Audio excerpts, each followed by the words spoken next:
বিশ্বনবী পাগলের মতো একবার হাউজে কাউসারে যাবেন, একবার সিরাতে যাবেন, একবার পুলসিরাতের দিকে, একবার হাউজে কাউসারের দিকে পাগলের মতো দৌড়াতে থাকবেন।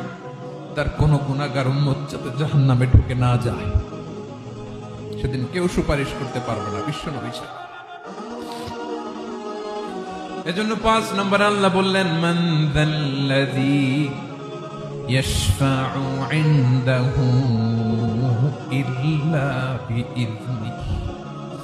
কার সাহস আছে, কার এত বড় বুকের পাটা কিয়ামতের কঠিন দিন আল্লাহর সামনে দাঁড়িয়ে সুপারিশ করবে? কারো ক্ষমতা নেই, কারো ক্ষমতা নাই।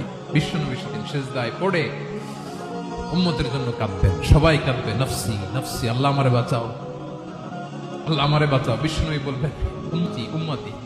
বিশ্বনবী আমার জন্য কাঁদবেন, আপনার জন্য কাঁদবেন, আমাদের জন্য সেদিন কেঁদে কেঁদে জাহান্নামের দরজায় দাঁড়িয়ে আমাদেরকে টেনে টেনে জান্নাতে ঢুকাবেন।